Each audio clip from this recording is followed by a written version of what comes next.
seperti batu besar di depan kita. Jika ada ego di depan kita, maka kita tidak bisa melihat apa yang di depan sana. Batu itu menghalangi.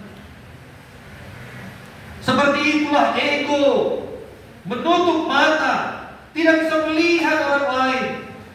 Tapi kalau kita mengosongkan diri kita, maka batu itu tidak ada di depan kita dan kita bisa melihat maksud Tuhan yang luas dan lebar daripada ego kita yang menutupi. Maka kita tidak bisa melihat visi yang besar.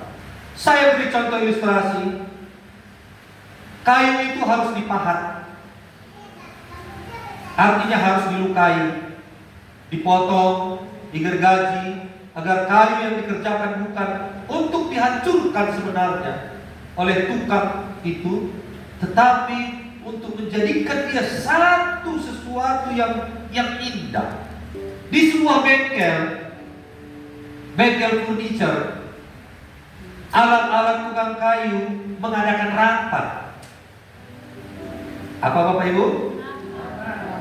Rapat atau konferensi alat-alat tukang kayu. Palu bertindak sebagai ketua rapat. Tapi tidak lama kemudian semua memintanya pergi, karena dia terlalu sering mengeluarkan suara-suara keras yang mengejutkan dan suka memukul-mukul. Itulah Palu. Lalu saja suara yang kuat, duk duk duk duk. Itulah suaranya, dengan suara yang mengganggu.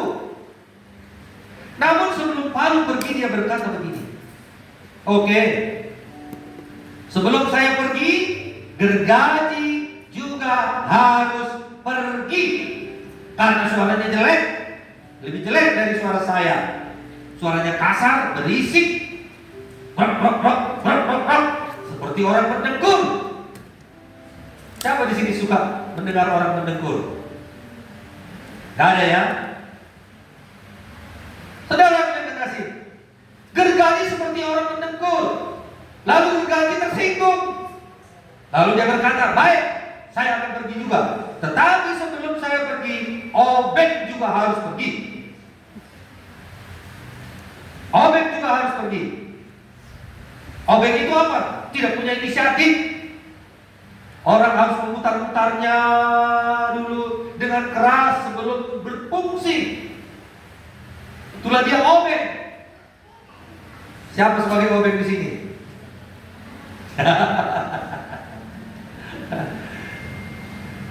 Lalu obek berdiri dan menanggapi, jika saya harus pergi, maka serut juga harus pergi. Dia itu bisa dikatakan sifat yang pasrah, hanya ini bergeraknya ke dalam. Kata orang, bergerak ke dalam, kata obek, gak ada gunanya di serut ini. Kalau serut itu cuma di lapisan atas saja, dangkal dia ini. Dia gak seperti aku, obek, bisa masuk ke dalam yang lebih dalam. Serut pun berdiri dan tidak mau kalah. Ya, saya akan pergi, tetapi penggaris, yaitu Mister juga harus pergi. Apa katanya? Sebab kerjaanmu Mister selalu mengukur orang terus, mengukur kekayaannya, mengukur pendeknya, mengukur kepintarannya. Kerjamu cuma mengukur-mengukur aja. Itulah dia penggaris. Penggaris merasa tersinggung. Dia diserang lalu mengadukan amplas atau kertas pasir katanya. Amplas juga harus lebih dulu pergi karena dia itu kasar dan dia sering salah menggosok orang. Di tengah rapat yang panas itu, tukang kayu pun masuk. Semua terdiam. Lalu tukang kayu memakai celemennya, berjalan menuju bangku kerjanya, lalu mulai bekerja. Dia menggunakan palu, dia menggunakan gergaji, dia menggunakan obeng, dia menggunakan serut, penggaris, amplas, kertas pasir, dan alat-alat bangunan yang lain bergantian, saling melengkapi. Ketika harinya berakhir, selesailah karya yang dibuat oleh tukang kayu. Jadilah mimbar seperti ini, tempat Yesus diwartakan. Amin. Sebab membuat ini, Palu tidak bisa kerja sendiri. Membuat ini, gergaji tidak bisa sendiri. Membuat ini, tidak bisa obeng itu sendiri. Haleluya. Jadi kalau semuanya menyatu bersama, bersehati bekerja sama, maka terciptalah satu visi, satu cita-cita yang akan dicapai, yang sungguh indah dan menyenangkan semua kita.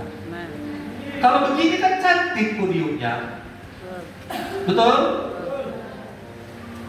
Gak hanya kayu sebiji lalu taruh papan di atas. Bisa ya bisa juga, tapi kan jelek.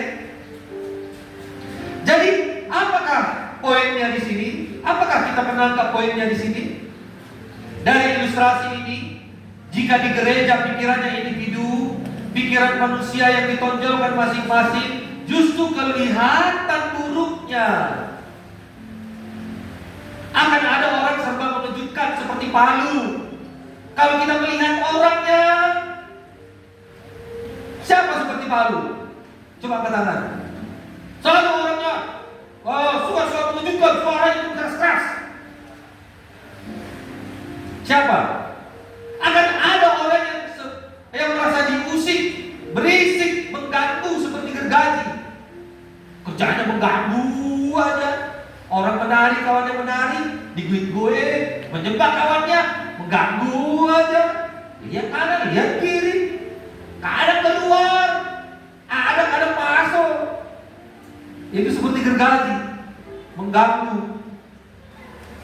Akan ada orang pasif. Orang pasif, dia mesti dorong-dorong seperti obeng. Kalau nggak didorong-dorong dia duduk terus. Kalau kita bilang ayo ambil sapu, nggak diambil. Ayo pegang tempel, kalau nggak disuruh nggak diambil. Itulah seperti obeng, mesti diputar-putar, diobeng, diomeli, baru dia bergerak. Nah, kadang-kadang ada saja seperti serut, dia hanya permukaan saja, gak mau dia lebih dalam mengenal Tuhan. Bergereja aja lah, pengajaran nantilah, jadi pendeta pula aku nanti, katanya. Itulah seperti serut, permukaan saja dia, di atas saja dia licin. Saudara yang kasih, ada yang seperti tadi, kerjanya mistar, mengukur orang, mengukur kepintarannya, mengukur uangnya, menghitung hasilnya, menghitung persembahannya.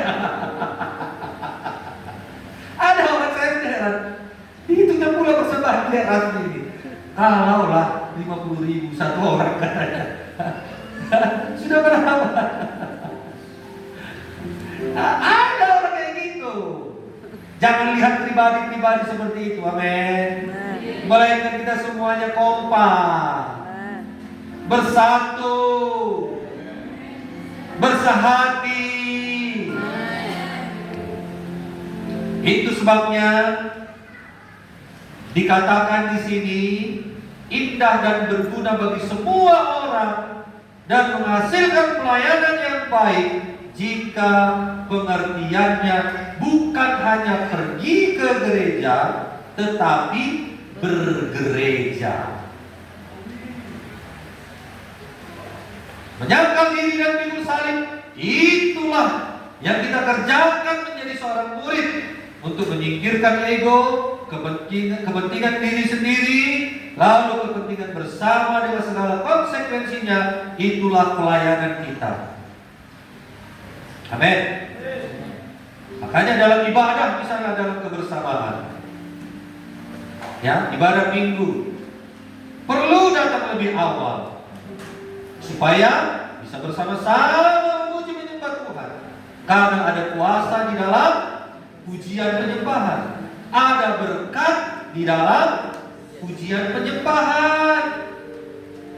Jangan jam 9 masuk, jam 9 masih ada di rumah, jam 9 masih cari seragam, jam 9 masih ada yang pergi ke pajak, jam 9 sudah sampai di sini. Amin. Karena kalau kita kebersamaan, kita sama-sama memuji menyembah Tuhan, bersatu dari tempat ini, kita naikkan penyembahan kita ke surga. Tuhan melihat, wah, yang rasmi ini perlu mereka memang asing. Amin. Itulah dasar sepikir. Sepikir di dalam Tuhan. Bisakah bersehati dalam kebersamaan? Jawabannya bisa. Oleh karena itu kita rendahkan diri kita, buang ego kita. Saudara yang terkasih, saling menerima satu dengan yang lain, maka kita bisa mencapai apa yang kita inginkan. Amin. Mari kita bangkit berdiri.